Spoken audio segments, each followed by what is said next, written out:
I would like to call this meeting to order. Welcome to the November 16th, 2015 meeting of the Gaston County Board of Education. I am Kenny Lutz, chairman of the board. To my left is Jeff Ramsey. He is the vice chair. I would like to introduce the board members at this time. To my right, I'll start from my right, Mr. Lee Dedman, Chris Howe, Mark Upchurch, Catherine Roberts, Dot Guthrie, Kevin Collier, and Dot Cherry. At this time, I would like to recognize, or I'd like to call on Mr. Howe for our invocation. That's great. Heavenly Father, Lord, first of all, I want to say I love you. God, I thank you for the opportunity that you've given us to come tonight to do the business of Gaston County Public Schools. And God, it is so much bigger than us. It is about the lives of students. It's about the lives of families. But God, tonight we come remembering those that no longer enjoy the freedom of life from the tragedy that happened over this past weekend. And God, I pray that you'd be with their families, their friends. God, that you would give them comfort and peace. God, tonight we recognize students and educators and their achievements and their accomplishments. And God, we pray that those things would bring you honor and glory. But we also recognize tonight those in our law enforcement community that provide safety each and every day to our staff, to our students, to our community. And so, God, tonight we ask for a hedge of protection around them. God, most of all, I pray that the things that we say and the things that we do tonight would do nothing but bring you honor and glory. Lord, we love you and say these things in your precious name. Amen. Amen. We are delighted tonight to have Caroline Cole. She's going to be leading us in our Pledge of Allegiance, and I would like to ask her to come forward. She is a championship golfer, which we're going to hear much more about that in just a little bit. But right now, she's going to lead us, if everyone would stand.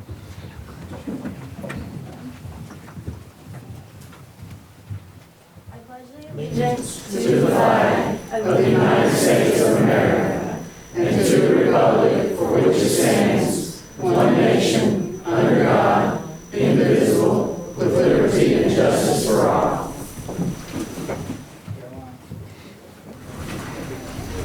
On behalf of the Gaston County School Board, we'd like to give you an American flag pin. It says, "Thank you for supporting your school and this great nation by leading us in the Pledge of Allegiance tonight."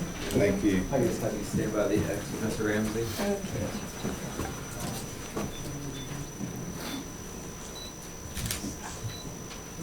And one more. Thank you. Thank you. Our next item of business is to adopt the agenda. I think everyone's had a chance to take a look at that, and this will be an action item. I will need this in the form of a motion. Ms. Cherry? I move that we adopt the agenda as written. Thank you, Ms. Cherry. I have a motion. Do I have a second? Second. Ms. Guthrie has second. Any discussion? All in favor? And it is unanimous. Thank you very much. The next item is good news, and I'm going to turn it over to Superintendent Booker.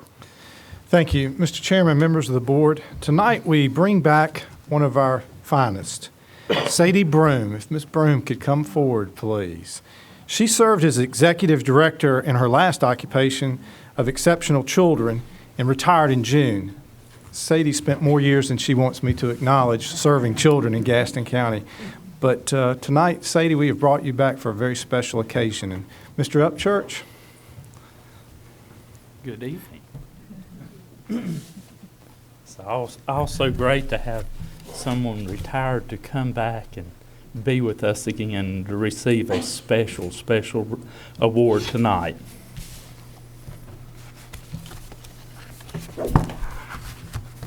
You ready? Are you ready? This evening, it is a distinct pleasure to recognize Sadie Broom with the highest honor a North Carolinian can receive from the governor of our great state. As many of you know, Sadie retired in June after many years of dedicated service to Gaston County Schools, and especially to our Department of Exceptional Children.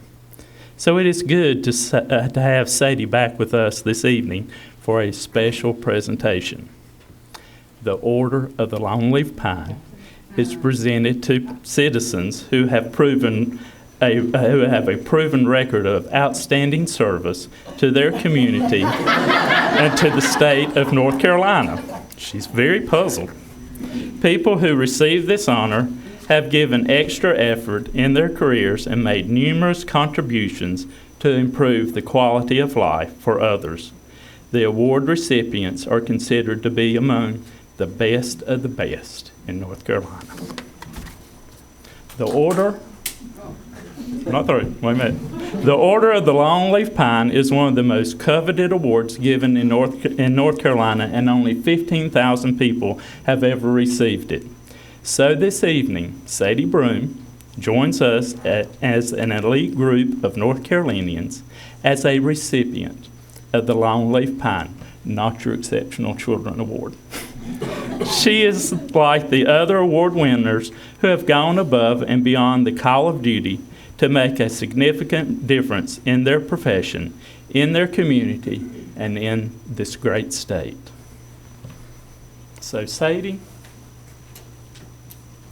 the state of North Carolina, Pat McQuarrie, Governor, reposing special confidence in the integrity, learning, and zeal of Sadie Alran Broom, I do by these presents confer the Order of the Longleaf Pine, with the rank of Ambassador Extraordinary, privileged to enjoy fully all rights granted to members of the exalted order, among which is the special privilege to propose the following North Carolina toast in selected company anywhere in the free world. Here's to the land of the Longleaf Pine, the summer land where the sun does shine, where the wheat grows strong and the strong grow great. Here's to down home, the old North State. On behalf of our governor, the Honorable Pat McQuarrie, I present to you the Order of the Longleaf Pine. Wow.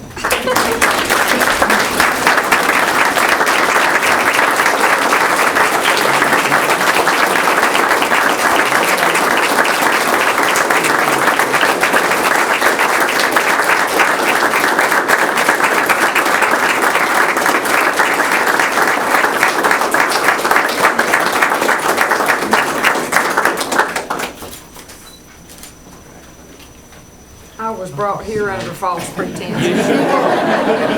I know you were. That's the end of this song.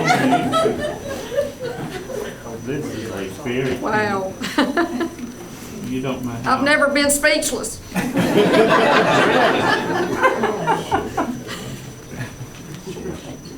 me get one of the table takers.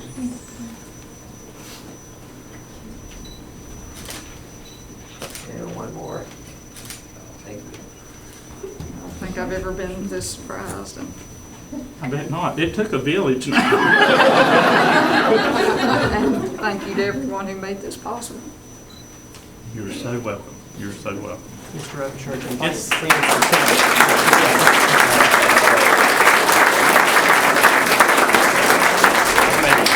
Right, Dennis, if y'all will come back and with your friends and family, if y'all will come up, we'll get a picture. The whole crew? The whole crew. All the friends and family? Yeah, friends and family and the Lutheran Church. Let's get I didn't know you could bring people here under false pretenses. Well, yes. What was the false pretense, Sadie? What was the false pretense? They told me I was coming for another reason. It had nothing to do with this. And I you all can all fill in. Put your head right next to you. And she thought she was coming to get that. can't believe it. Can you believe all this? No. I just made it be here keep it a secret. Right here back to your wife. Yeah.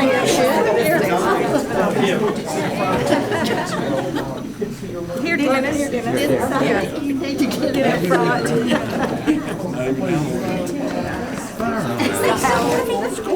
Hey. I can see everybody's trying to see everybody's faces. Don't be shy. Don't blink. Keep smiling.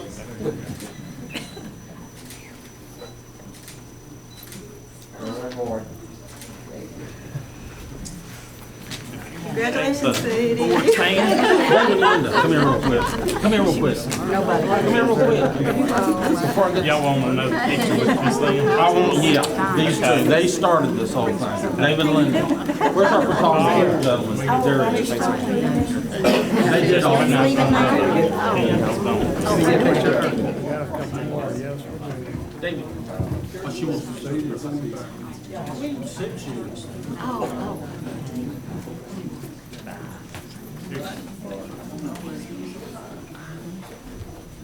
I'm glad it's over. Everybody in the county knew except her. That's good, that's good. If you want to stand on this side. Oh, one of you can stand. There you go.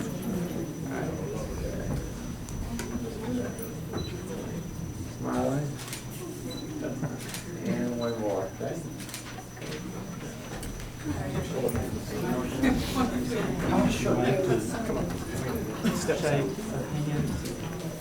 Board members?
Thank you, Mr. Upchurch.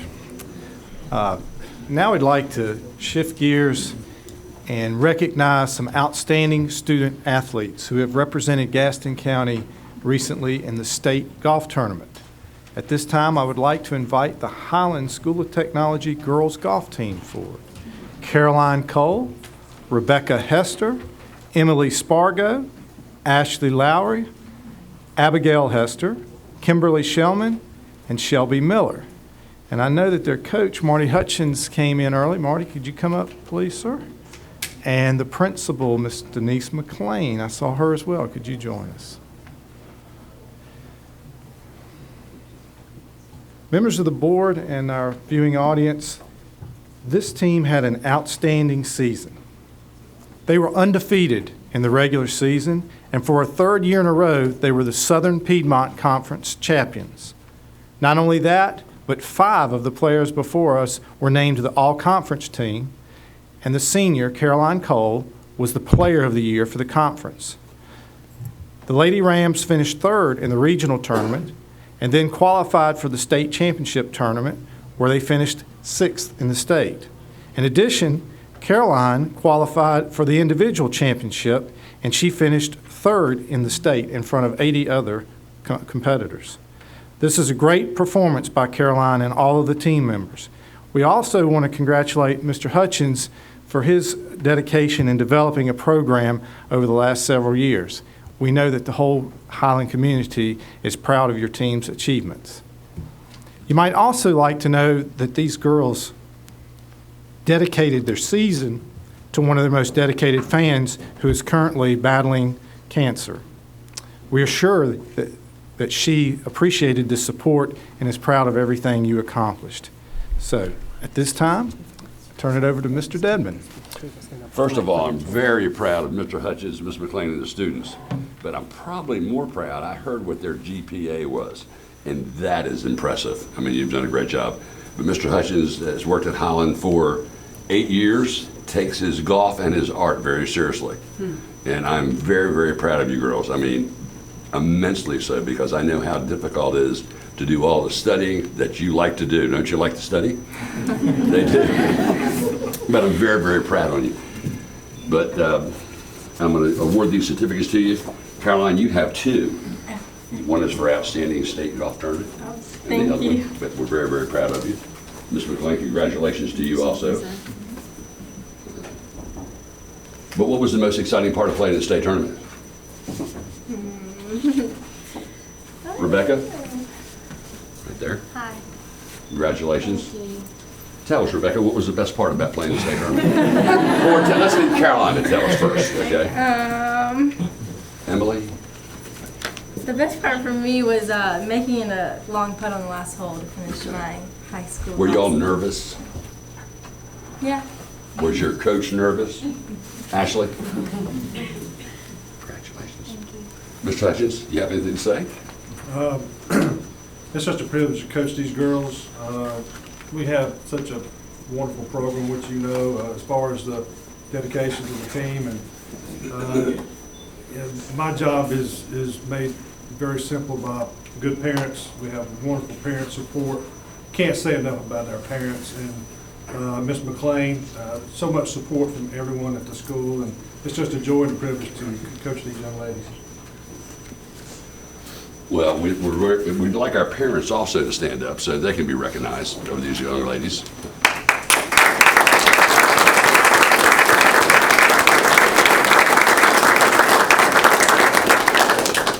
And I know they have to take them back and forth to the golf course, and the girls' equipment now is just as good as the boys' equipment. I'm very proud of you. So who's not here tonight, Coach? Shelby. Shelby, yeah. All right, I'm going to award this to Mr. Hutchins, outstanding achievement, 6th place in the state tournament. Congratulations. Congratulations to all you girls again. I'm very proud of you. And where are we going to school next year? Where are we going? Well, I'm the only senior. I know. Where are we going? I'm not sure yet. It depends. But congratulations again. Very proud of you. Thank you. We'll take that back. Y'all will hold your certificate back. You can just hold one or both if you want to. I'll just do one. So they'll be back again next year, I guess, instead of all. Maybe just slide down just Thought you had 3. Just slide down just a little bit, Ms. McLean, this way. This one? Yeah.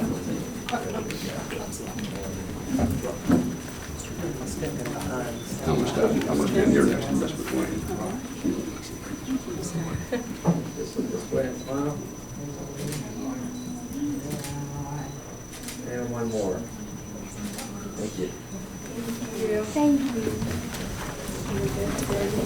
Girls, you would walk. Why don't you go around and shake everybody's hand? Great job. Good job.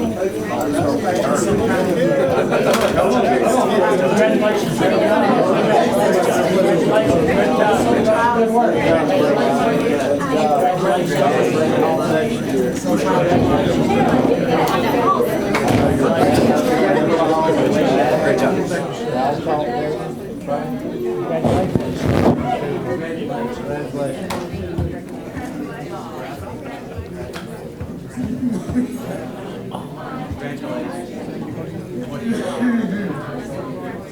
You're special. You go to the line twice, both ways.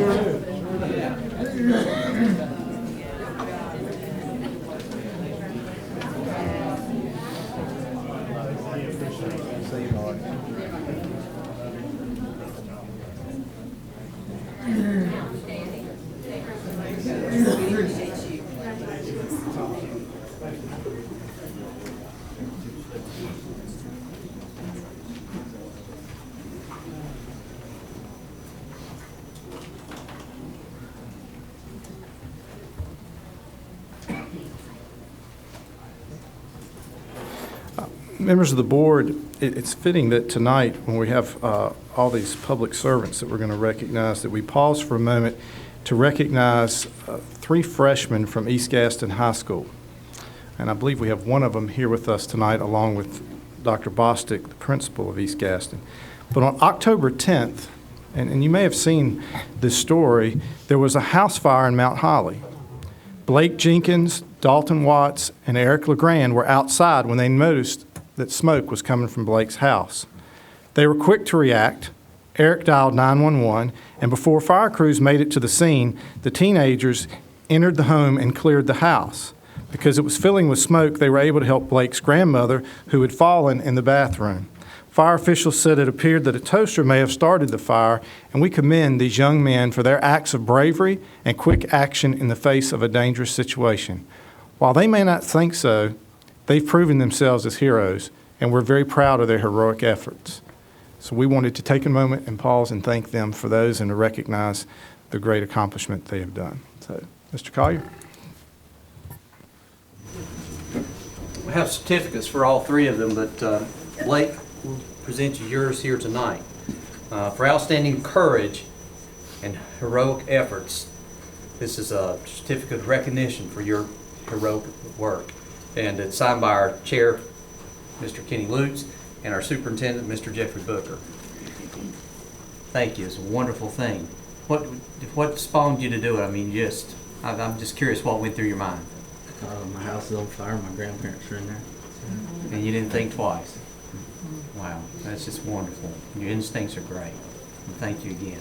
Ms. Fosdick, here's the certificates for the other two gentlemen. And here's yours. I'm not sure if photographers have been Fold it back. Okay. What year are you, Blake?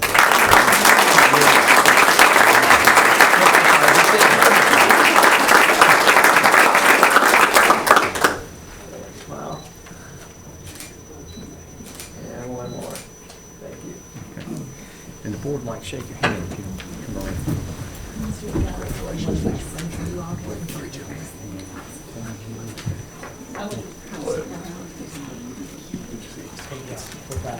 Yeah, we're proud of you. That's a good blessing. That lost Friday night. I thought about having it. So y'all had a good time. Son and all his friends were there.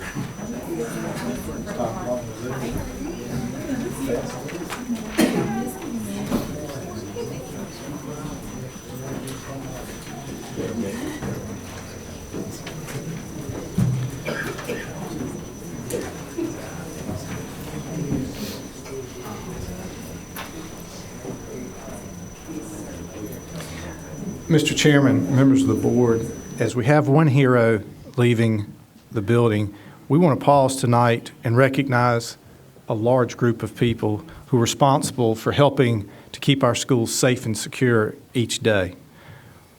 We're very proud of our school safety program, and as you know, we continue to be ranked as one of the safest large school districts in the state. But that doesn't come without a lot of hard work and commitment, and that's exhibited no better than our school resource officers. We've had school resource officers in middle and high schools for a number of years, and last year, you will recall, we were able to expand that program to all elementary schools. It took cooperation with the county police, the sheriff's department, the city police, and our school resource officer program is stronger than ever. As these folks file in, you will see people who work diligently to allow us to operate schools safely. They give a large presence on our campus, which allows children to see law enforcement in a positive light, and it also helps our staff feel safe and secure. These relationships that are built play an important role in our day-to-day school activities. Tonight, we have with us 12 different agencies. The largest contingent comes from the Gaston County Police Department. We also have Gaston County Sheriff and his team. We have the city police departments from Gastonia, Bessemer City, Cherryville, Belmont, Mount Holly, Dallas, Lowell, Cramerton, and Stanley, and also representatives from Gaston's College, who serves our early college. Our schools are better places for teaching and learning because of resource officers. We appreciate all that you do every day, and we just thank you for the well-done job and the commitment that you show, and I thank you as a citizen for making my family safe. So, Mr. Lutz? I'd like to recognize Miss Cherry. I'm already down. Oh, okay. Couldn't see you over there. All right. That's all right, that's all right. I had the privilege of meeting with them this summer when y'all did a training, and I said it before, and I'm gonna say it again. We couldn't do what we do at the level we're at without y'all. Whether it be the simple tasks that y'all do, just dealing with the kids, letting them know that they're safe and that you care about them, to the little more difficult things that might happen on a daily basis. I know I feel safe being, living across from a school. I definitely know the children feel safe. I know our teachers feel safe. And I just can't thank you enough. And I love seeing y'all right by my house, too. On behalf of the school board, on behalf of Mr. Lutz, on behalf of administration, on behalf of our teachers, on behalf of our families, thank you, thank you, thank you.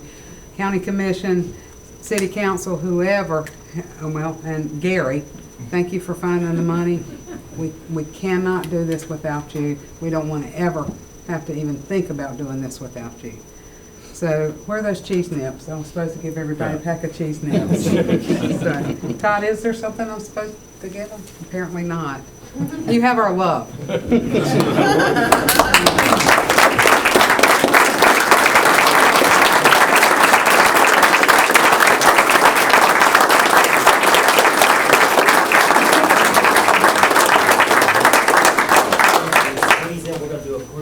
Ha ha ha. Oh, I'm gonna hate this. Yeah. Don't even say anything.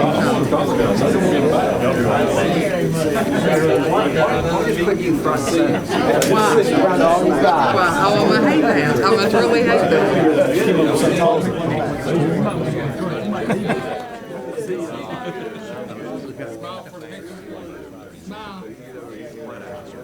If you don't smile, we keep taking until you do. Let's keep putting you in there. As less as you want, it doesn't bother me a bit. Come on in. Hey, Chief, you're tall, get in here. Jason, come on, Rodney.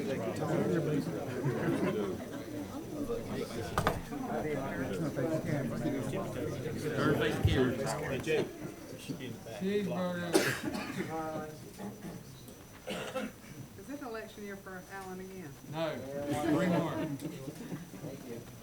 Thank y'all. I think I'm sure if y'all don't mind, you I would love to shake your hand. Hamlin's running.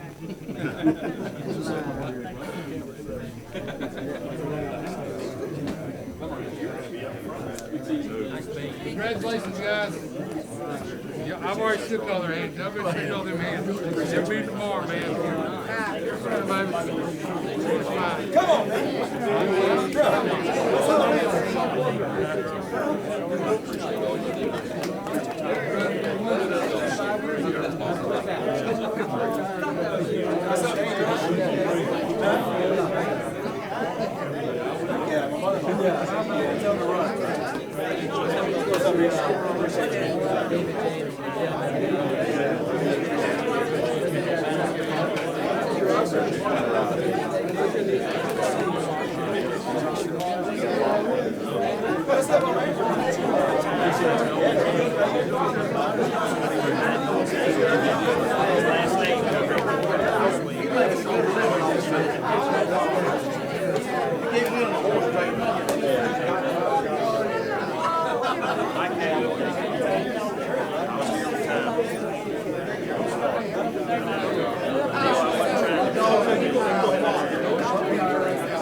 Thank you.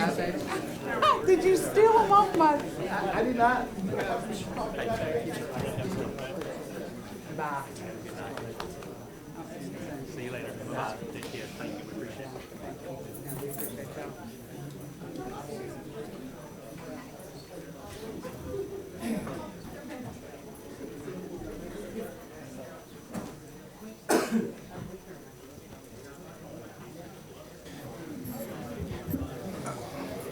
Members of the board, thank you for taking the time to do that. Those folks that were just in this room do a great job every day for us, and we don't say thank you enough for what they do. Mr. Chairman, to conclude our good news, we wanted to do a reminder tonight. One deserving employee of Gaston County Schools this Wednesday afternoon at 4 p.m. will win a new car. This is part of the Kia Outstanding Educator Award. And each school has been allowed to select a nominee as their outstanding educator. Their names will go in for a random drawing. They'll be placed in a bin, spun around, and one card will be pulled, and that person will win a brand new Kia Soul from Kia of Gastonia. Around this building, people like to say that Wednesday is the fourth most exciting day of the year, right there with graduation, the first day of school, and the last day of school. But it wouldn't be possible without Kia of Gastonia and Mr. Chris Hafer, who is president of Kia of Gastonia.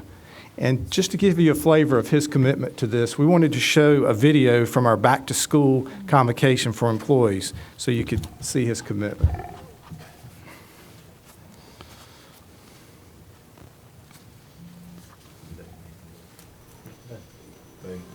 Hello, this is Chris Hafer with Kia of Gastonia.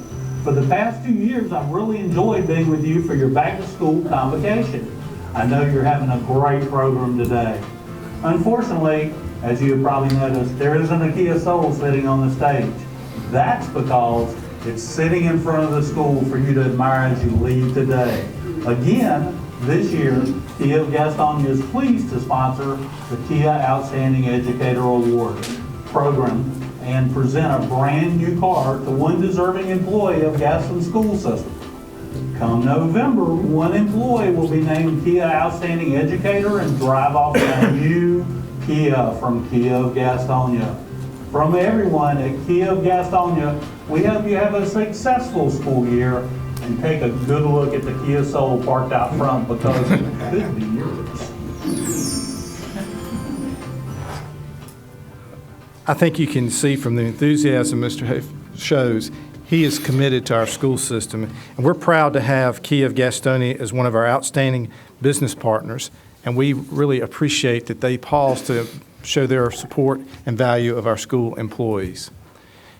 If you want to see more information about the awards program, all the nominees are on our website. You just go to the homepage and click on the Educator Award, and you'll see each of them in a little snippet about their performance in their schools. So we'll hope you will join us Wednesday for the presentation because they all come up on stage and one name gets pulled and you get to see real excitement. So, Mr. Lutz, that concludes our good news for tonight. Thank you, Mr. Booker. Our next item on the agenda is good news, and we have one person that has signed up to, public expression. I'm reading wrong, excuse me. Public expression, we have one person signed up to speak. I would like to read the rules. I know everyone's heard these a million times, but I'd like to read it every time so everybody is refreshed. Before we hear public expression, I'm going to explain all the rules. Citizens wishing to make comment and who have completed a request to speak form will be recognized by the chair and then be requested to step to the microphone for their comments. Citizens will state their name, address for the record. Comments will be limited to 3 minutes and if there are more than 2 speakers. The members of the board do not respond to public expression. public expression does not allow for comments on confidential or personnel matters, the chair shall rule on all points of order during public expression. Today, and I'd like to say one quick thing, we have one person signed up, and you can tell the really serious speakers that come up, they've done this a few times, and this lady is she's no stranger to any of us, and especially when they sign up a month ahead of time, they've got a lot that they're thinking about to say. And I told her tonight that we only had one person signed up, so she could fill in for 35 minutes. That would be appropriate. Diane Gibson is the person I would like to recognize.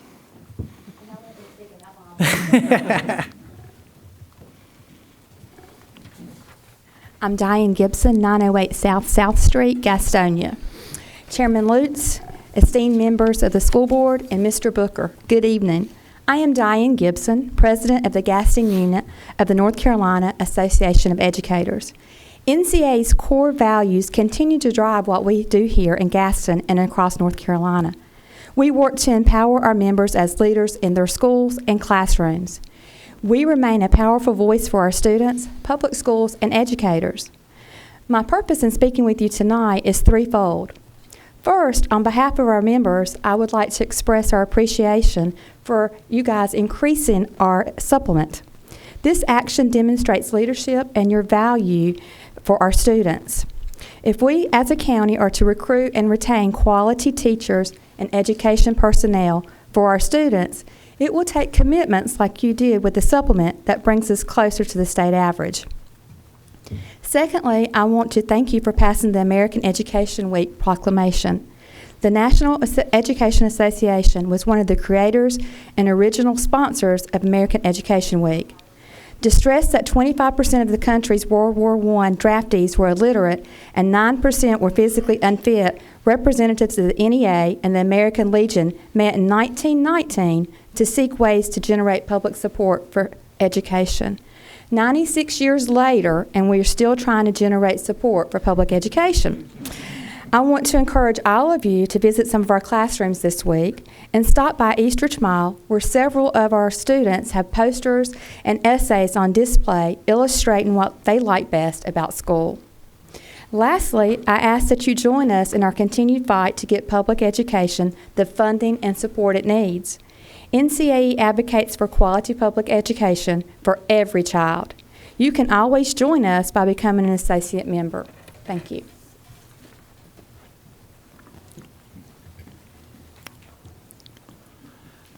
Thank you. The next item on the agenda is the approval and correction of our minutes from the October 5th, 2015 meeting and the October 19th, 2015 meeting. This is an action item, and we'll need a motion if everyone has had a chance to take a look at that. Mr. Chair, I'd like to make a motion that we approve the minutes. Thank you, Mr. Ramsey. I have a motion on the floor. Do I have a second? Ms. Cherry has seconded. Any discussion? All in favor? And it is unanimous. Thank you very much. The next item is a classroom moment, and I'd like to recognize Dr. Cook.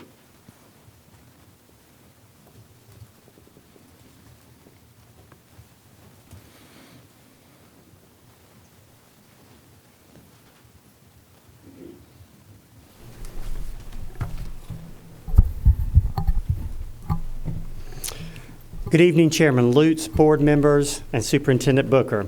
The staff at North Gaston High School continues to look for ways to utilize technology as a means of supporting the instructional goals within their classrooms. One tool they have chosen to use is activelylearn.org. They're using this technology tool with their sophomore and junior classes in English and social studies in order to increase student engagement, differentiate instruction for their needs to increase student achievement.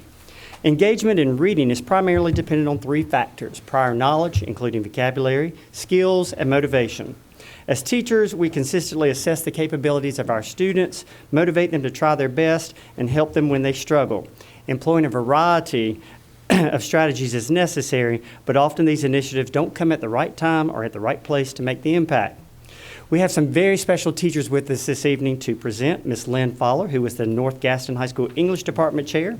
She's an experienced teacher from Florida. She is nationally board certified and teaches English 11 and 12 at the regular honors and AP level. This is her 4th year at North Gaston, and she is the Beta Club advisor, mentors new teachers, and was the North Gaston Teacher of the Year for 14-15. Holly Scoggins started her career at North Gaston and is in her 5th year of teaching with the Wildcats. She teaches English 10 and 11 at the regular honors AP prep level and is one of the driving forces behind bringing activelylearn.org to the classroom and is a mentor to our new teachers as well. Kayla Sinclair has also started her career at North Gaston and is in her 3rd year of teaching. She is a talented and bright new teacher and teaches English 10 and 11 at the regular and honors level. She too is another driving force behind the acquisition of activelylearn.org and is organizing the revitalization of the teacher cadet program for 16-17. So we're really excited about that. And we have with us a student, Ian Steins, and he is a 10th grade student at North Gaston High School. He's an active member in both the Beta Club and the Engineering Club. He attended the Commissioner's School of Excellence this past summer, where he participated in many team-building leadership opportunities and learned about potential job opportunities through Gaston County. We thank Dr. Moore and her administrative team for the support that she and they provide to their teachers and students. And I'd also like to recognize Ian's family, Mr. and Ms. Steins, for their support this evening. If they would please stand and be recognized. Thank you so much. And thanks to Mr. Boone and our curriculum facilitators who also support these teachers. So I turn it over to our North Gaston teachers. Good evening.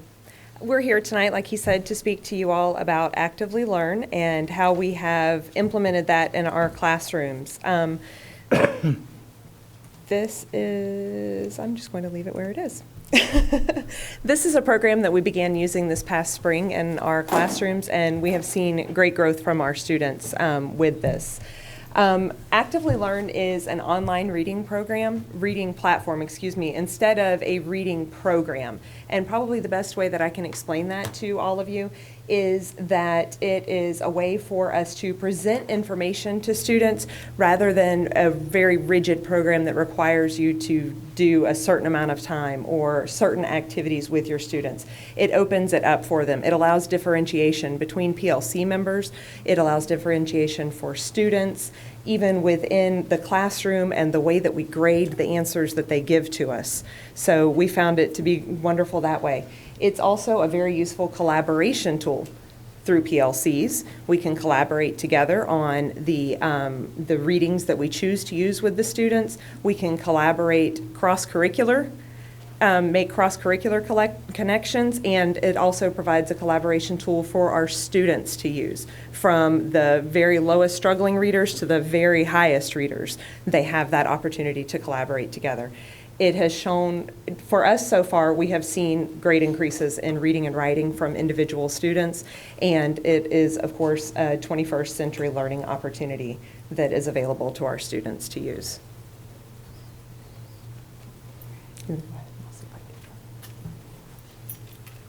Good evening. The framework for Actively Learn, this is a diagram of it. The goal for the program or the platform is for them to learn to read better and to enjoy it while they're reading. By teaching them how to read better and getting their enjoyment out of it, hopefully they're better engaged. And there's 3 factors that help with the engagement: their knowledge, skills, and the motivation. For knowledge, there are tools on the program while they're reading where if they get to vocabulary that they're unfamiliar with and they're not sure about using their context clues, they can highlight the words they don't know and it will define it right there for them. So it helps our struggling readers a lot. Also, the text-to-speech helps our really low readers who they maybe get to a paragraph and it's really complicated and they just need to listen to it. So they can highlight it and they can choose for it to read it to them. Then we have our skills, annotation, so taking notes while we're reading. Our kids struggle a lot with that, and this program helps them with it. They can insert notes. They can ask me questions instead of asking in front of the class so they don't get embarrassed, which is usually a big problem with our kids. Chunking, it has the kids slow down while they're reading. It makes them pause and think about it, because I know a big issue in my reg class is my kids want to read really fast, and they look up at me and say, I have no idea what I just read. So it makes them stop and think about it and answer questions, and we can make it so that they can't move on until they get that answer correct. Assessment, you can grade the kids' answers as they go, so it makes it way more individualized than I can do in the classroom. I can talk to them one-on-one through the program and give them feedback if they're struggling and help them get to the correct answer. We can either give them basic, incomplete, proficient, and advanced in their answers. Let's see. Grades. Once you grade all their questions, it actually has a grade book, and you can look up their score and plug it into PowerSchool, and then their grade's right there, so it makes it faster for us in that fashion. Interest, you can have them go in and find their own articles that they like on topics that they're interested in and read those and annotate those. Accountability, there's a lot of data with the standards, with their proficiency, and it shows you where they are on the scales. Filling gaps, one of the really nice things about this is that you can insert pictures. So the next book I'm going to teach my regs is The 5 People You Meet in Heaven. And so I took pictures of the characters that are in the movie version, put them in the text so that they can visualize who those people are. You can insert YouTube videos if you need them to give more background information on maybe a historical topic that they may not be clear on. Let's see. Peer learning, you can set different options so that when the kids are answering questions, they can actually see each other's, or you can turn it off if you want them to do it completely independent.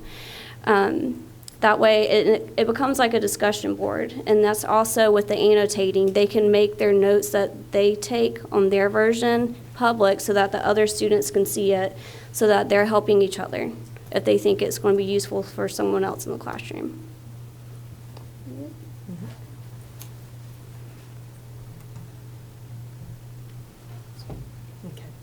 This is actually, as we were putting our presentation together, the three of us were talking about it, and we were kind of looking through our rosters and seeing if we had any students in common. And this particular student stood out to the three of us because all three of us have taught him. And this is one of our struggling students. Ms. Sinclair had him for English 10. Ms. Scoggins had him for English 11 last year. I have him as a repeater in English 11 this year. And as we were talking about him, because the name was there, we stopped and looked at it, and we looked at some of the responses. The short story unit that we did in my classroom, we read a story called The Monkey's Paw. You'll see up there in black, that's where the question is, so that's a point where they would have to stop as they were reading, and then you see the rest of the text there. So the question says, what does this description reveal about Morris, one of the characters that were in there? And this student, he answered it, and so I reset it, and I gave him feedback, and I said, okay, is there anything else? And so he came back, and he answered it again, and he added a little bit more information, and I said, okay, well, those are both correct, but what else can you tell from the text that maybe you didn't include in the answer? He came back and answered it a third time for me. This is a student who is not okay with raising his hand in class because he might get the answer wrong and he might not feel good about that, obviously. He's, like I said, he's in there as a repeater. He answered 3 times for me. He kept trying on this because it was just between the two of us. I'm sitting at my desk with my laptop and I'm giving him feedback along with the rest of the students that are there. And so it allows for the differentiation that way. I may not, with my honor students, necessarily reset it 3 different times for them because it may be a question that they should be able to answer quicker than this student was able to answer it. It also allows me to differentiate for grading as well, how I decide that I'm going to mark him with that based on his individual response instead of it just being a canned, oh, you got it wrong, just keep moving. So, I mean, this is, if nothing else, this is our qualitative data that we have from this. We have students who are not interested in reading normally, and there they are. They're doing it for us. Okay, Mrs. Sinclair touched on the fact that our students are able to collaborate more, and they've touched on their annotation. In my class, I really harp on the kids to annotate, make sure that you're taking notes as you read. You don't get to the end of a paragraph, don't get to the end of the page and have absolutely no idea about anything that you've read. And throughout the different colors that you see on the paper, that's the kids going in the text and highlighting, okay, this is the main idea. And then over on the side, the kids are each commenting, well, this is a personal connection. This reminds me of one of the kids said something about a necklace that I have from one of my relatives. And another girl, she made a connection about her family's culture and the different superstitions that they have. And throughout this, the kids are able to collaborate with one another, and I don't have to force that upon them. They're working in teams and they're working in groups and building those team relationships without me making them do that. And sometimes when you say, okay, we're going to do group activities today, it's almost a unanimous groan that comes across the class. But with this, they're doing the teamwork together and they're not pitching hissy fits about it.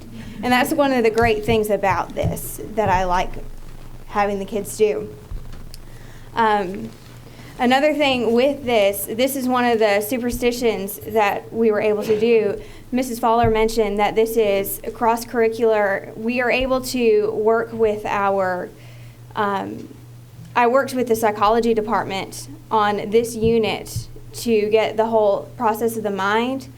Currently, we are working on the Holocaust unit in our English 10 Honors and English 10 AP Prep class, and I was able to pull with the history department and get a lot of different articles with them.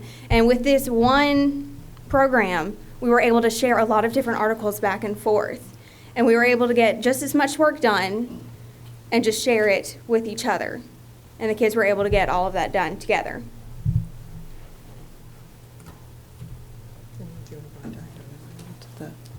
If you want to have Ian come up and show his.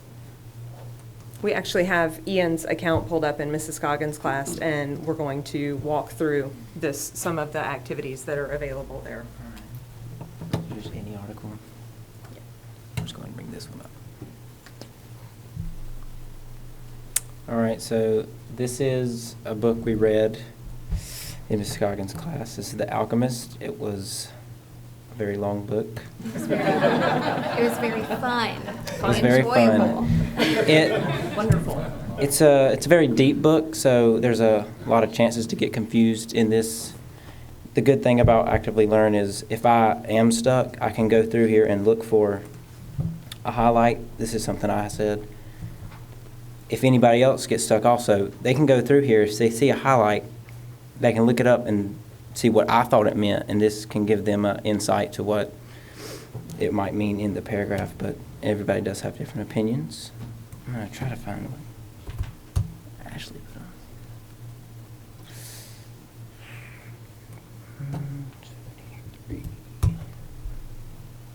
Well, I can't find it on here, but there was an instance where a girl in the class thought that a quote from the characters in the book sounded like me.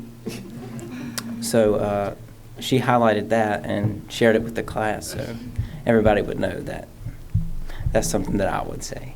It really does help if we do major work data sheets, so that's a good bit of work to fill out. This helps because I can go look at my note summary and look through every note I've ever posted in the entire program or platform to see anything I need to know. I can look for certain keywords,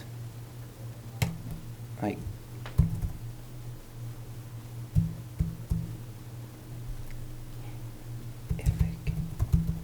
I can go through here, type in personification, so this will let me know on page 58 there is an instance of personification that I can look at and go fill out my sheet. It really does, it takes a lot of time off of the work and gives us a very good platform to what's the word I'm looking for? Prepare, fill out. Everything's there. It's not 5 different textbooks you have to look through and go through all these papers. It makes a big, long process fairly short and easy. Very good. All right. Thank you.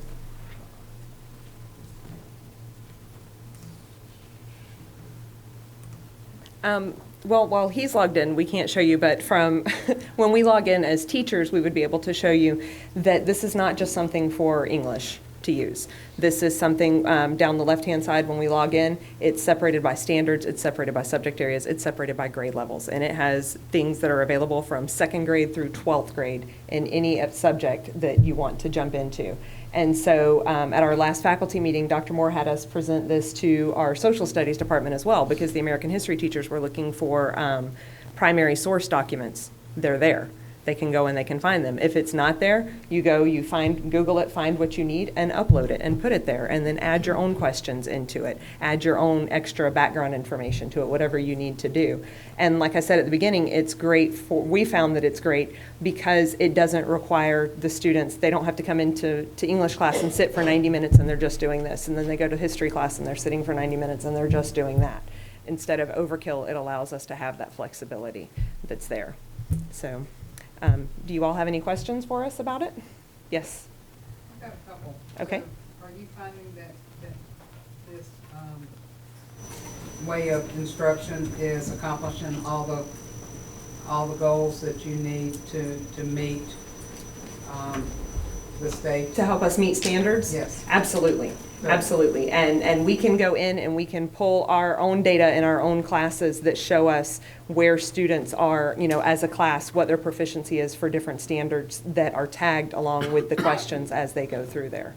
And then in history, because you referred to the history class a lot, are they having the same, they're finding the same successes as y'all are paralleling some of your history? They haven't, I don't know that they're into it as much as we are at this point. Like I said, this is the first, whole semester that we've been involved with using it, but they have the same tools available that we do. Yes, absolutely. And I have one question for you, Sean. Have you gone to Spark Notes yet? When you had to read that book? For this book, I did not go to Spark. For this book. Well, for you, because I probably would have. Yes. I guess I get this microphone. Just a 10-second brag on Ian. He is the most loved priest or nursery worker in the church he attends. I know that for a fact. His name's not Ian Steins, it's Einstein by me, because for the last 4 years he's been talking over my head, now just physically and intellectually. But Ian, my question is for you, and then I have a question for probably Dr. Cook. Does this program, and it's like a Ferrari, you can take a Ferrari, but if you put me in it versus a Ferrari driver, it's a whole different car. So I'm assuming that when you put a high-speed, low-drag guy behind a high-speed program, it works really well.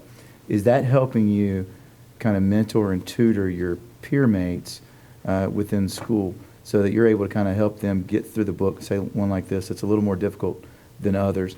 Does this allow you to use this program to kind of say, hey, let me help walk you through kind of some of my struggles and other people's struggles to help get them up to speed? Because I could see this as a great addition, counterpart to the Power Lunch and having kind of some extra time to do that. So have you done that? Have you been able to do that? I have. There's a girl in my class that has asked before, or I've done it before, having difficulty with questions. Other people have difficulty with questions. You can just show them your notes. You can tell them, they'll see where the highlights are. It'll give them insight to what the answer might be, and they can make their own decisions off of that. So it does help with the non-Ferrari drivers. Thanks for sticking with the analogy. The second question is, just like cars, there's some like Ferrari, some like BMW, some like Mercedes, some like Yugos. Is there another product that's comparable to this that other schools in the system are using, in our system, are using? If not, I'm assuming this comes with a price tag, and it sounds like it's a price tag that's worth it. What keeps our other high school institutions from using this program? Or is there just kind of a preference, some like this car and some like that car? So whoever wants to answer that one. Well, I can just say there is a free version available, and that's what Ms. Sinclair and Ms. Scoggins both started with last year. And it doesn't have as many features. You don't have access to as much text as you do without it. And one of the biggest features is the collaboration tool is not there. So we would each have to create our own documents and questions and everything with the free version. Right. No, I don't misunderstand what I'm saying. No. I think the paid version's well worth it. Yes. If Ian likes it, it's good. Thank you. But are there other versions out there, not other types of platforms? Other types of platforms that people are using, or is this kind of the standard? And maybe some other schools need to start using that, or are they all using it? I've never seen anything like what we've been using. I mean, other than going through the book and putting pencil to paper, which can get messy, but works. I've never used anything like it in my, well, or, you know, however many schools, years of school.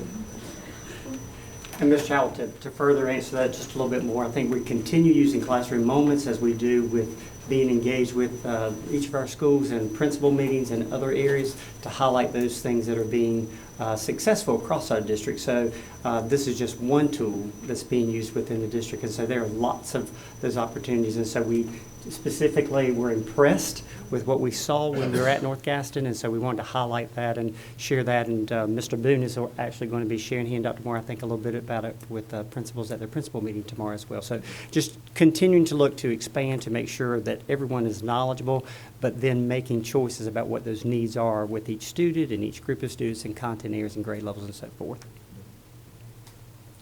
A question.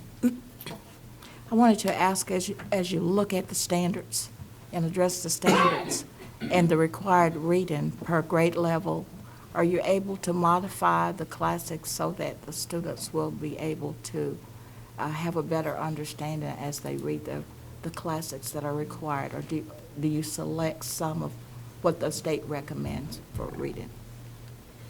Yes, we are. Yeah, I'm going to steal your thing. Yeah. Okay. One of the things that we are able to do, if we are, let's see.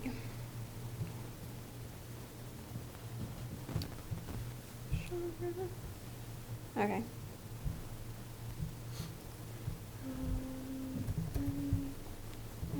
Okay. Never mind. If we were to choose a classic text such as Romeo and Juliet, one of the beneficial things that we are able to put in here, or we'll do it this way. Maybe. Here we go. One of the things that I put in here with the kids, I'm able to put notes in. So I can highlight and I put notes out to the side. So where the students have their notes here, when they pull it up, they'll see my notes here. So instead of the student's name, it would have my name. And then it would have, this means such and such during this time period.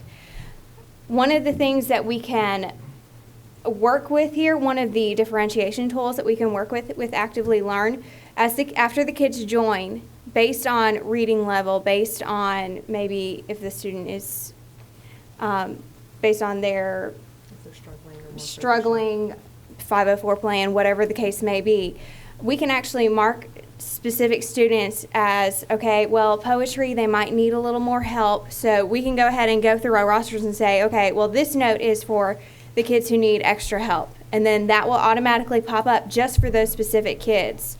So Bobby, John, and Susie, they don't know that they're getting extra help, but the other kids, it's no big deal to them. So they don't feel put out of place. So everybody's getting the same text, just some kids are getting more of that differentiation than others are. And then as Mrs. Fowler said, when you're answering those questions, we can go back and we can pass the questions and answers back and forth as many times as necessary.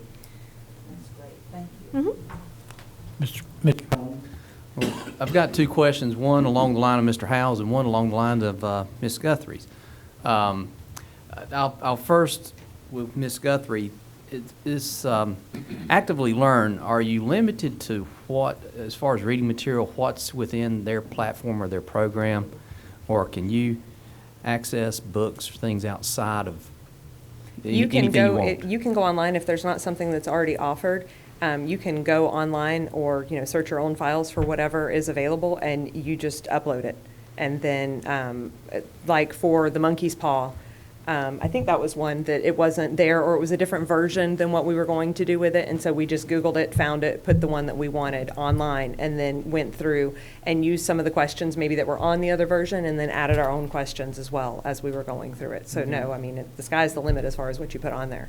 And I'm curious, like, embrace the supernatural. I mean, I was a baseball player in college, so not that I was superstitious, but when we were on a streak, we like to keep our routine. But do you look for something that would pique the interest of the kids, or how do you come up with something that just kind of grabbed my attention? That was one of those abstract articles where it piqued the interest of the kid, but then it was one of those real-life connections to the psychological dreams topic of The Alchemist, where Ian was saying that The Alchemist, on the surface, it was just about a kid going across a desert to find a treasure. But if you... So it weaved into the novel? Yes. Okay. Neat. My last question is this a pilot program at North Gaston, or is this available to our other high schools? It's available to other high schools. I went to a technology conference last spring, and it was one of the programs, platforms that was provided and presented there. And I brought it back and said, you know, we are lacking resources is one of the things that we complain about. This is one of the platforms that we can try. Let's go ahead and try. And Mrs. Sinclair and I tried it toward the end of last semester, and then we brought Mrs. Fowler and Dr. Moore in, and here we are. Well, good, very much. Thank you, Mr. Chair, that's all. Mr. Randy? Yeah, I just have a quick question for all the teachers. You mentioned when you were doing your presentation, you're starting to engage other students that wasn't too interested in the classroom. So that said, so you believe with all this new technology and programs, you're engaging all your students in the classroom now? I would say, I mean, I don't know that I would say, sure, 100% of them are always engaged all of the time. But no, I feel like we are reaching more students, definitely.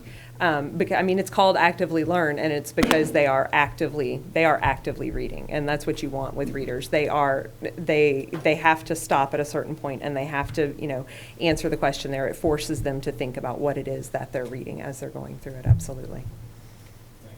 You're welcome.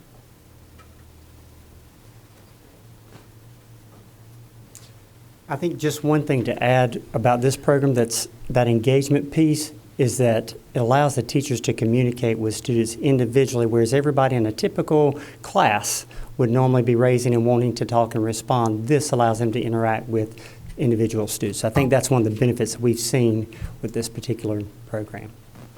May I add, please? I think it also enhances a better relationship between teacher and student when you have that opportunity to collaborate freely with the teacher. Thank you.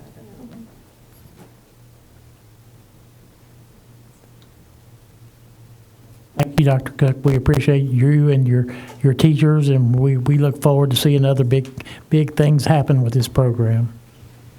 Thank you.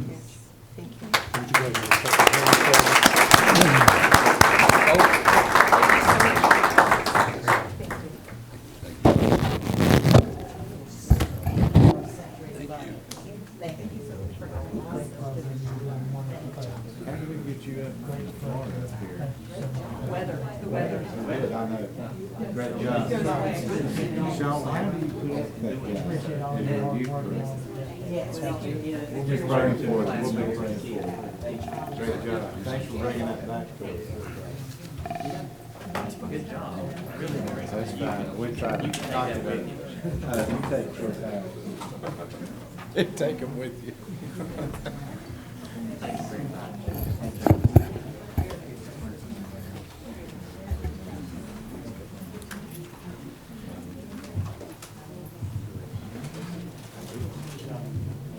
Not quite.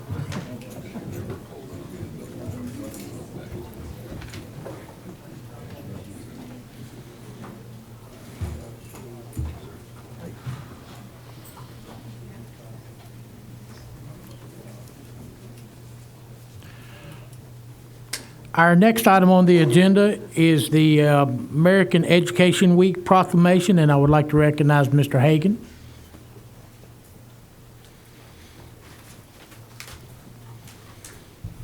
And this is an action item. Good evening, Chairman Lutz, Vice Chairman Ramsey, members of the board, and Superintendent Booker. It is a pleasure to present the American Education Week proclamation for your approval this evening. This is American Education Week, November the 16th through the 20th. Each year, schools and communities across the United States observe American Education Week to celebrate our public schools and to recognize the individuals who dedicate their lives to the education profession. And at this time, I would like to read the proclamation for the people watching at home. This is a proclamation, American Education Week in Gaston County Schools, whereas November the 16th through the 20th, 2015 is American Education Week, a time for us to celebrate public education and honor the professionals who are making a difference every day to ensure that all children receive a quality education.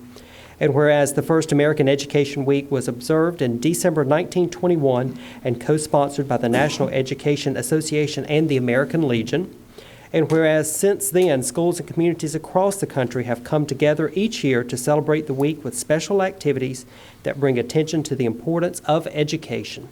And whereas the 2015 celebration focuses on the theme, Great Public Schools, a Basic Right and Our Responsibility, which encourages citizens to act as advocates for our public schools and champion the belief that education is a pillar of democracy and a cornerstone of American opportunity. And whereas we are proud of our public schools, which provide outstanding opportunities for children in academics, athletics, fine arts, career training, and extracurricular activities, and also serve as an integral part of any thriving community. Now, therefore, be it resolved that the Gaston County Board of Education is pleased to proclaim November 16th through the 20th, 2015 as American Education Week in Gaston County Schools, and encourages the citizens of Gaston County to show support for public education by expressing their appreciation to school personnel and celebrating the education that children receive from our public schools. Be it further resolved that this resolution be made a part of the minutes of the board adopted this the 16th day of November 2015. And with your approval this evening, we will send copies of the proclamation to each school for display in the school office, and we will also post the proclamation on the Gaston County Schools website. Thank you very much, Todd. This is a action item, and I will need a form of a motion. I'd like to make a motion. Mr. Ramsey has made a motion. Do I have a second? I second that motion. Ms. Guthrie has seconded. Is there any discussion? I would like to say something. Yes, ma'am. To me, American Education Week should not be taken lightly. It's a very important week for residents everywhere. I'm going to take some words from what I heard tonight, and I'm going to say that there are powerful voices behind the recognition of American Education Week. Yes, we value our students and we value our faculty, those leaders in our schools, the classrooms, the school counselors, the school social workers, the support personnel, the district office, the superintendent, the community of educators. Every person that contributes to the education of any child should be recognized, and we should say thank you for helping to educate our children. And I would like to say to those that are in powerful positions that have voices to support, to fund education and those resources in our schools, we have leaders today because a teacher taught you at one time or another. We have leaders today because there was someone in a school that provided you with safety. So as we accept this proclamation proclaiming American Education Week in Gaston County and districts everywhere, I say, let's not take celebrating this week for granted. It is a very important week to all citizens. Thank you. Thank you, Ms. Guthrie. Any other comments or questions? I'd like to call for a vote. All in favor? And it is unanimous. Thank you, Mr. Hagan. The next item on the agenda is the school improvement measures, and again, I will recognize Dr. Cook.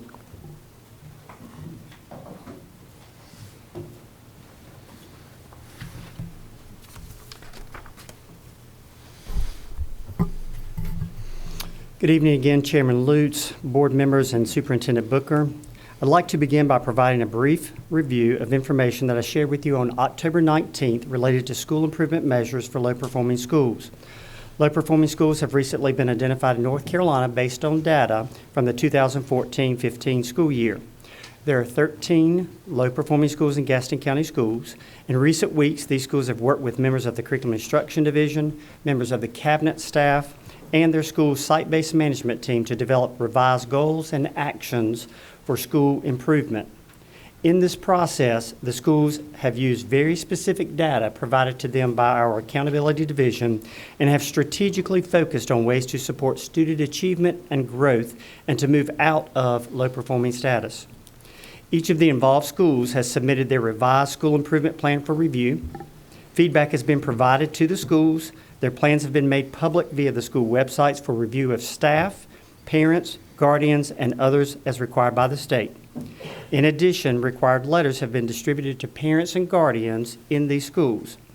The revised plans were reviewed and discussed by members of the Curriculum Instruction Committee.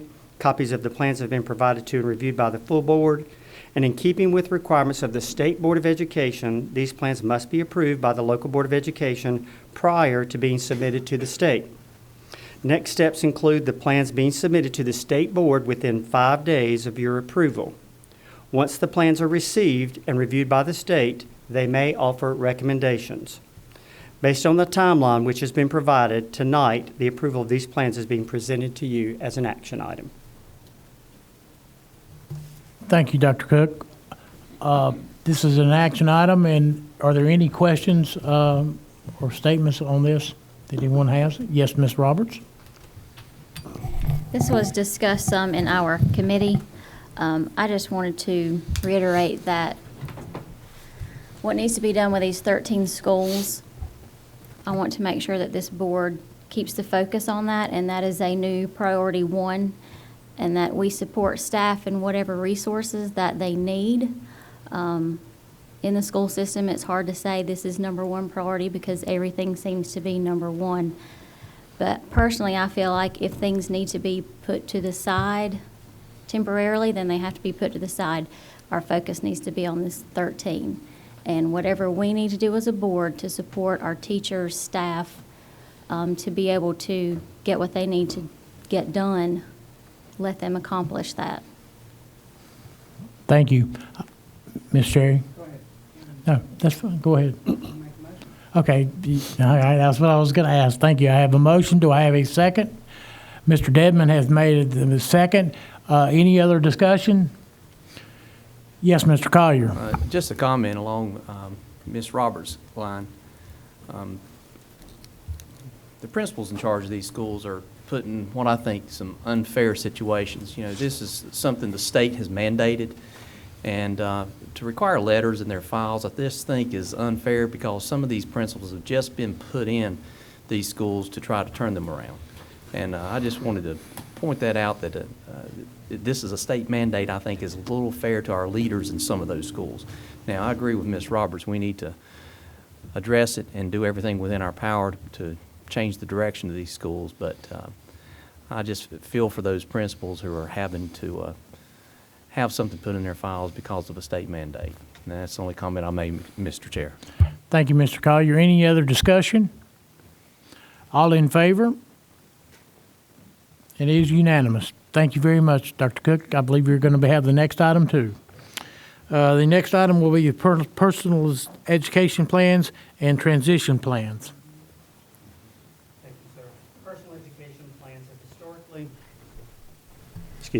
Personal education plans have historically been required by both State Board of Education Policy and Gaston County Board of Education Policy for students of at-risk with academic failure. A school-based transition plan designed to meet the specific needs of each school's population has also been required by Gaston County Board of Education Policy. Beginning this year, North Carolina allows school districts to make personal education plans optional, Session Law 2015-46. Transition plans for at-risk students between elementary and middle middle and high school are still a requirement. Gaston County Schools uses the multi-tiered system of support, or what we call MTSS, tier plans process for supporting academically at-risk students. The MTSS is a system approach that uses data-driven problem solving to maximize growth for all students. This framework is used to evaluate all aspects as well as behavior goals. Completing both the PEPs and MTSS tier plans are a duplication of efforts. The MTSS tiered plans provide a more detailed analysis of at-risk factors and provide for a more thorough plan of interventions to address the student's needs. This information has been presented to the Curriculum Instruction Committee. The recommendation is to remove personal education plans as a requirement as allowed by the state. This item is being presented to you as an action item. Thank you, Dr. Cook. I would like to have someone put this in the form of a motion, then I'll go through and make sure there's no discussion, but I will need that in the form of a motion. Yes, Ms. Cherry has made the motion. Do I have a second? Mr. Ramsey has seconded. Any discussion? Does anybody have any questions or discussions on this? Seeing no questions or discussion, all in favor? And it is unanimous. Thank you, Dr. Cook. We appreciate you. The next item on our agenda is our operation or our committee meetings. And the first one we're going to call on is Curriculum and Instruction Committee. And I think Ms. Roberts will be the one that will be presenting this. You're going to hear a little bit double of what we just heard. Committee members in attendance at the November 2nd meeting included Jeff Ramsey as acting chairperson, Dot Guthrie, Catherine Roberts, Dot Cherry, Bill Cook, and Jackie Yarborough. Others in attendance included Brent Boone, Jody Edwards, Shelley Bullard, Risa Hoyle, Glennis Brooks, and Carrie Minnick. Staff members provided committee members with an update and summary of plans for improvement for each low-performing school. Plans have been posted on each school's website for review. North Carolina now allows district to make PEPs optional, but requires transition plans for at-risk students between elementary and middle school and between middle and high school. The committee discussed the multi-tiered support system process that is in place to monitor students' progress along with the topic of PEPs and their recommendation in this area for our school district. Committee members unanimously voted to recommend the full board that PEPs no longer be required as allowed by the state. As a final point of information, Dr. Cook shared that the Career and Technical Education Oversight Committee will be hosting an information meeting for teachers and administrators to hear more about what the CTE Oversight Committee has been studying. Thank you very much, Ms. Roberts. Anyone have any questions? Seeing no questions, I'll move on to the Operations Committee report, and I will call on Mr. Collier. Thank you, Mr. Chair. The Operations Committee met on Thursday, October the 29th at 8 a.m. Our committee is made up of myself, Mr. Dedman, Mr. Howell, and Mr. Upchurch. The following staff members were present at our meeting: Superintendent Booker, Mark Holler, Gary Hoskins, Chip Irby, Danny Garrett, Bessie Harvey, and Marcella Calvert. Our agenda included the following items. The North Carolina Public Schools requires a 5-year facilities assessment, and Mr. Chip Irby and Bessie Harvey are trying to compile this and put this together. This is a state-mandated report that looks at our school facility needs at each school site. This report is scheduled to be finished in December. We discussed the possible next steps of our capital improvement planning.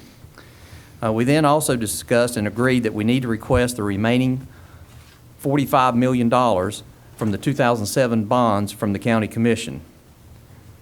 We also discussed the possible need for future bond package to address the facility needs and student growth, particularly on the eastern side of the county.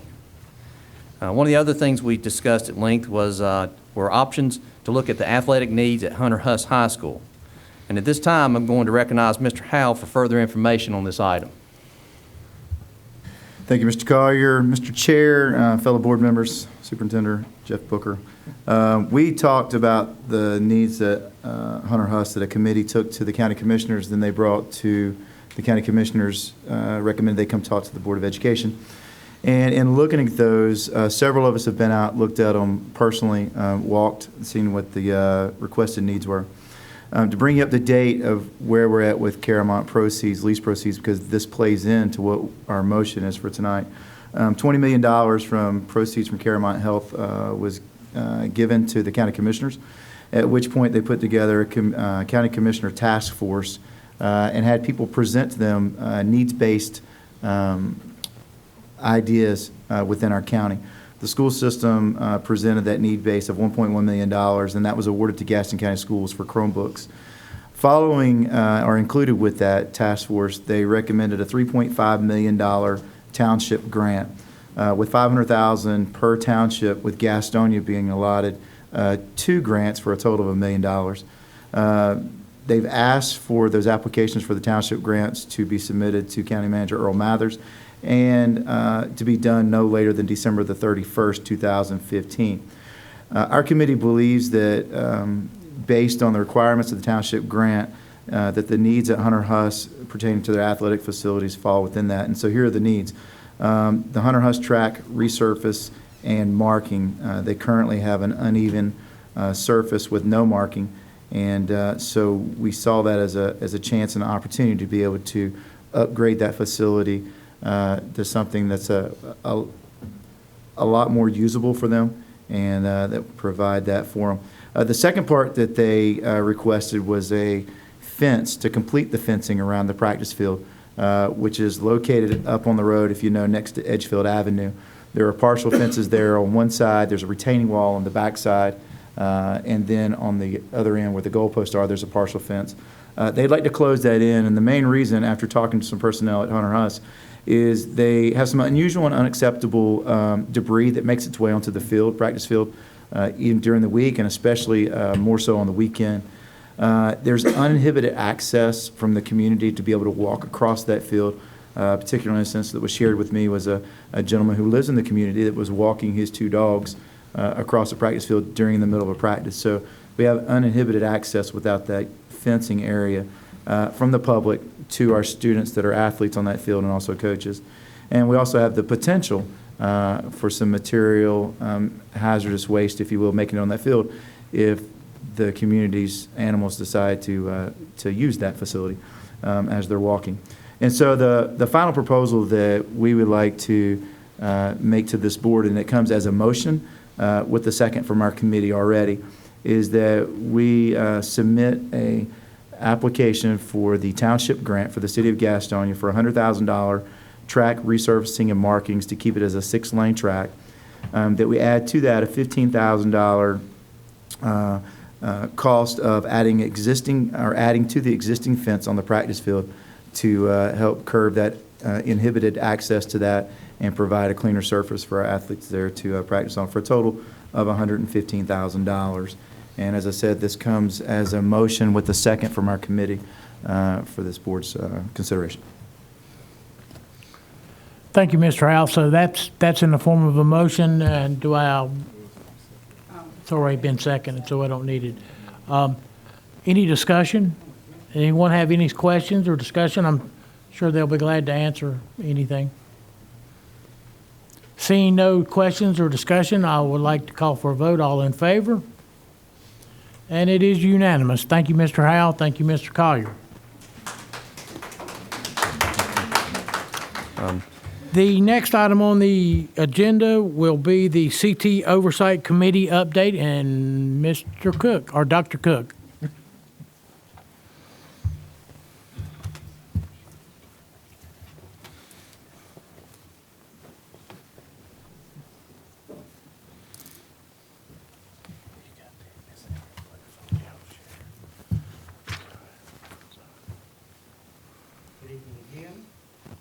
The Career and Technical Education Oversight Committee was established by the Gaston County Schools Board of Education to explore options for career and technical education and make recommendations to the Board of Education.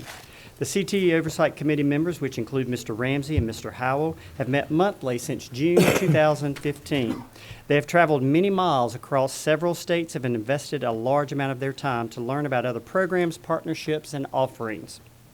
I also believe the committee members have enjoyed learning about the many opportunities that Gaston County Schools currently offer within our CTE areas. I would like to personally thank the committee members, Superintendent Booker, Mr. Buchanan, Ms. Hull, and Mr. Boone for their commitment along through this process. Tonight, Mr. Buchanan, Director of our CTE for Gaston County Schools, will summarize the work, and he does so in about 7 minutes of 6 months, from each of our meetings and those that have been included along the way. Tomorrow night at 6 p.m. here in our boardroom, we will have the final meeting of the CTE Oversight Committee where all the past work will be reviewed and the committee will be discuss possible short and long-term recommendations. These recommendations will be presented to you in one of your future meetings. Mr. Buchanan. Good afternoon, members of the Gaston County School Board, Superintendent Booker, Chairman Lutz. I'm here today to update you on the CTE Oversight Committee. We've had 4 meetings so far, with the 5th and final meeting happening tomorrow night here in the boardroom. The Oversight Committee consists of 9 members representing an array of different entities. We have representation from the Greater Gaston, the Board of Education, the County Commissioners, business and industry, and from the community. The Oversight Committee has focused on 3 main options for CTE expansion in the county. As you can see, they are expand existing programs within the school system, develop more opportunities with Gaston College, or develop a separate career and technical education school. The first meeting was an introductory meeting for the members to let them know who was on the team and who would be helping them from the school system. We discussed desired employee skills needed by the committee, business representatives, and also viewed NC Works online data for the same category. We reviewed local and state workforce data about advertised job skills needed, certifications needed, and the amount of job openings in Gaston County and North Carolina.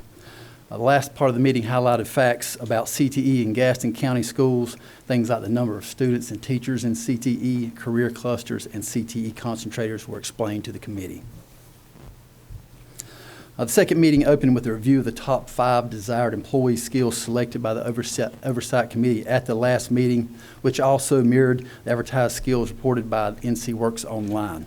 These skills were customer service social skills, technical skills, being trainable, math skills, and problem-solving skills. And if you think about it, these are the same skills we desire as educators.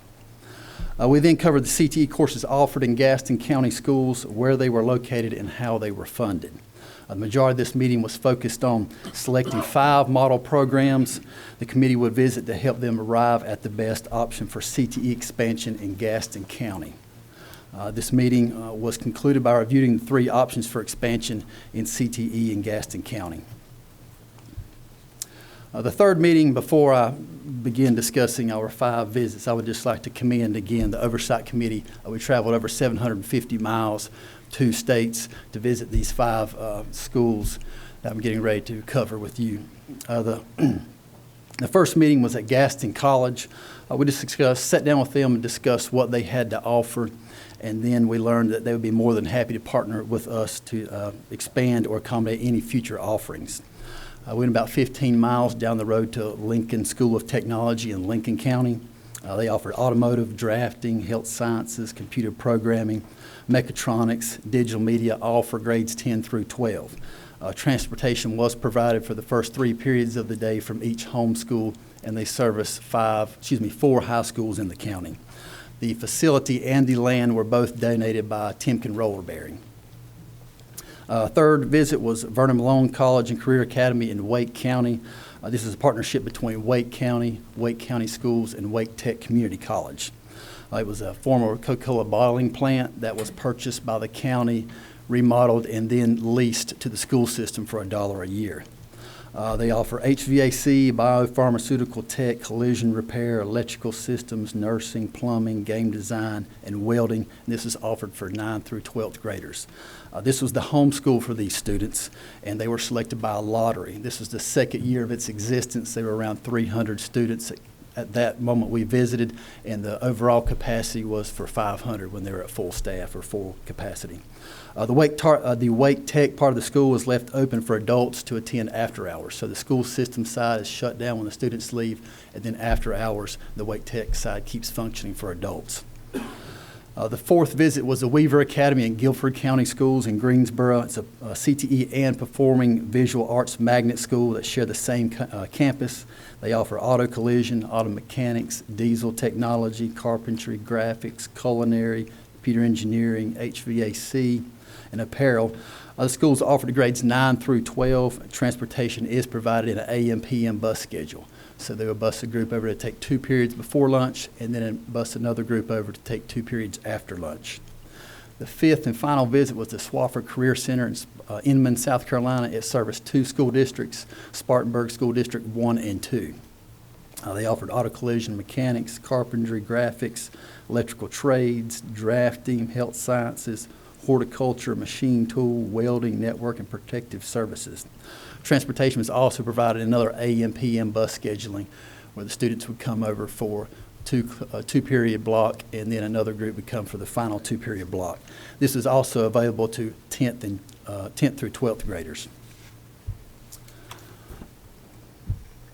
The fourth meeting, we focused on Southwest Prosperity Zone data from NC Works Online. The Oversight Committee asked that we provide them some data that showed some futuristic outlook as far as what would be happening in our area in Gaston and the surrounding area. So that would be the Southwest Region Prosperity Zone. As you know, Gaston County was just recognized to be the 7th NC Works Ready certified community in the state. This is the same entity that provided this data, presented Gaston County with this award that we received about 2 weeks ago. Discussions were based around what opportunities could be provided to align with the workforce demands indicated by the industries projected by growth data. So these are the top 10 industries projected by growth for a 10-year span from 2012 to 2022. We then honed that into the top 5. Those are the ones in the red boxes. The red boxes also signify job expansion to the tune of 10,000 or more jobs in this 10-year span. Once looking at this data, we provided the Oversight Committee with what type of curriculum would be focused in these areas. So in the specialty trade contractors area, examples would be HVAC, welding, electrical, plumbing. A construction area would equate to carpentry and masonry. Ambulatory healthcare services would be example courses would be emergency medical technician courses, and then professional scientific and technical services. An easy way to think of that would be STEM courses, but specifically in CTE, you would think of engineering, game art, and scientific visualization. And then financial activities, accounting, entrepreneurship, and then business and financial planning. After the fourth meeting, the Oversight Committee requested that we survey our teachers, and just to inform them of what had transpired and what they were looking at as far as options were concerned. The Oversight Committee asked for this. Last Monday we had an Oversight Committee update meeting for the high school CTE staff. 114 individuals were invited to the Shield Museum, just give them an informational update meeting about what had transpired and what the Oversight Committee was looking at. Unfortunately, the weather did not cooperate that day, extensive rains. The turnout was a little less than expected, but we did send an electronic survey to these individuals with 92 responses out of 114. So, lots of great return. This information and data will be presented tomorrow night to the final CTE Oversight Committee meeting. And then the fifth meeting, which will be here tomorrow night, will just be to review teacher survey data, review the CTE options that have been covered and discussed, propose CTE options, and then the recommendations will be brought back to the board in probably the upcoming months. Thank you. Are there any specific questions that I may be able to answer for you? Do we have any questions from the board? This is an information item, so it's time for you to get your information now. Yes, Mr. Howell. It's not a question simply because I'm on this committee, but I will say this, Brett has done a tremendous job of putting a lot of data in front of us. Matter of fact, it's more than we can eat sometimes. We've learned a lot about what we have, and we have some really good things. We've learned about what we don't have, and we're missing some really good things. And so I know for myself, and I believe for Mr. Ramsey, we're excited about the possibility of what we can bring y'all in the next 30, 60 days as options for our system and moving ahead with CTE. But I wanted to publicly say that Brett's done an amazing job of keeping us ground focused on what his colleagues are thinking, because he doesn't just oversee this department, he lived in this department, and so he's done a tremendous job. So I would encourage you, Jeff and I'll have to be at that meeting tomorrow, and I'm looking forward to it, but I would encourage you to come sit in the audience and listen, because you'll get a lot of your questions answered, and we can maybe cut that meeting down from what we projected to be a 6 to 8 hour meeting to maybe 7 to 5. And can you remind us again, what time does that meeting start? 6 o'clock.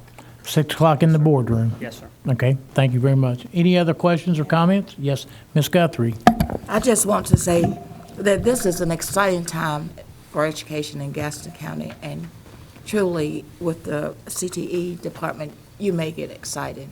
In your presentations, you do. And I like the buzzwords that you used, STEM. Although it's engineering, but you use the buzzword, and that's embedded, and that's what we're looking for. So we want to thank you for your strong leadership skills and for clearly presenting us with a picture of what things can be like for the CET program here. Thank you. Yes, Ms. Roberts. You may not be able to answer this question yet, but just from preliminary discussions, are you guys thinking of adding all new programs that we don't currently offer, or are you considering having a combination of both? Or I have an appointment. Just wondering if you can give me any hints, since I can't come tomorrow night. Ms. Roberts, I think we can safely say that we're considering all options. Okay. The answer is yes. Mr. Ramsey. Yeah, I'd just like to echo what Mr. Howell said. We really appreciate Mr. Buchanan, Dr. Cook's effort, and my other three amigos back there, Mr. Boone, Dr. Buller, and Ms. Hoyle, for tagging along with us all these field trips we had.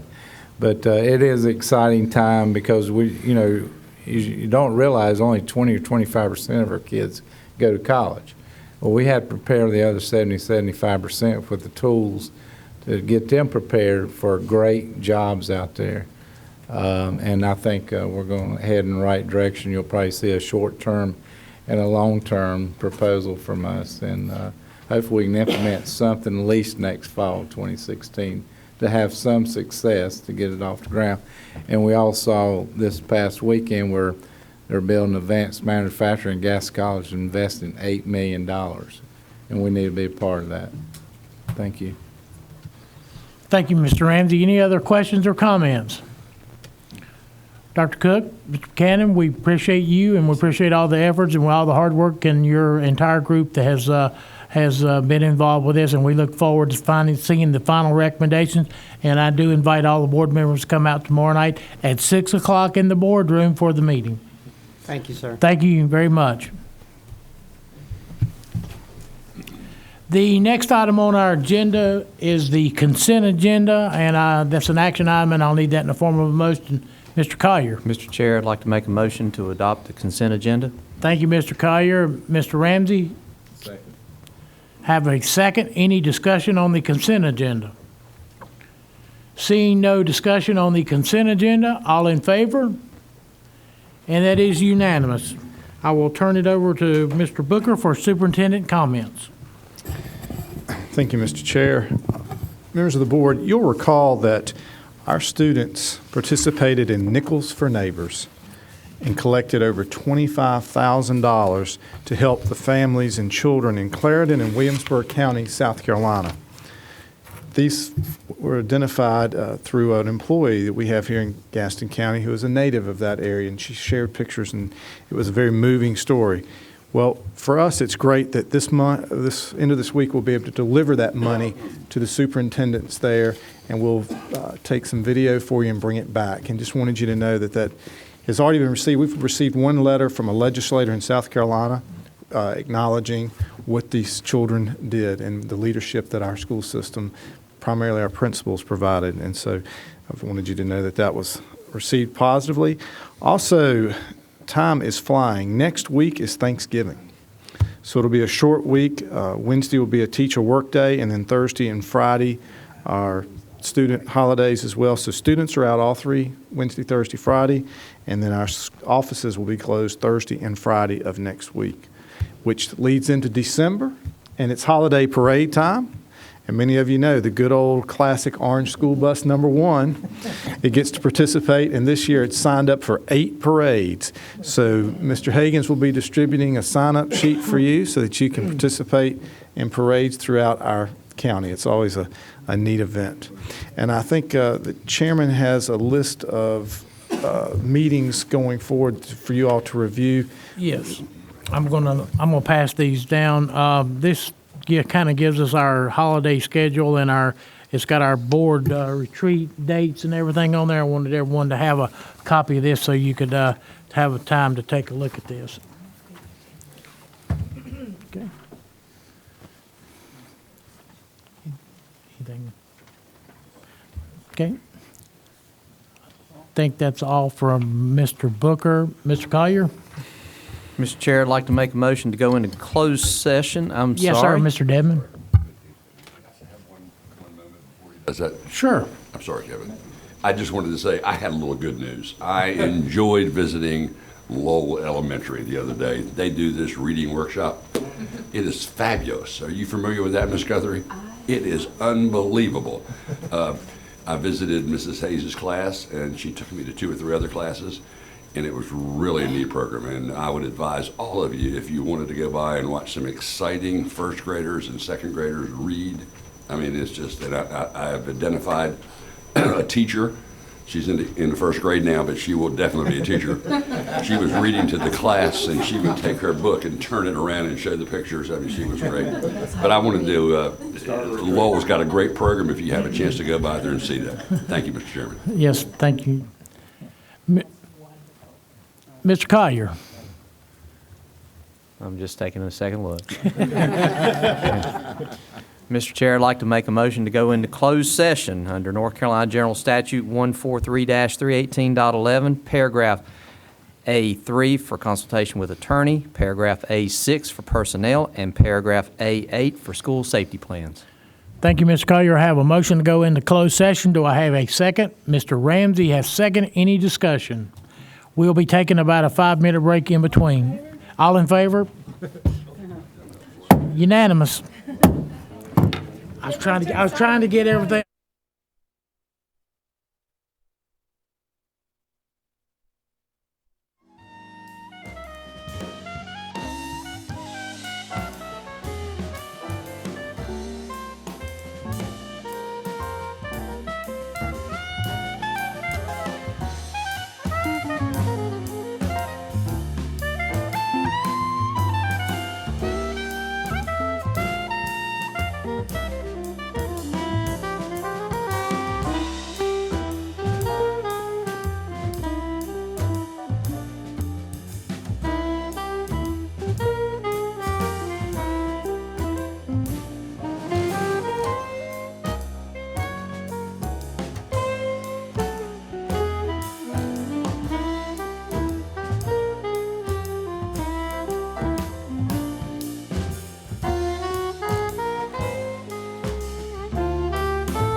Thank you very much. We are now back in open session.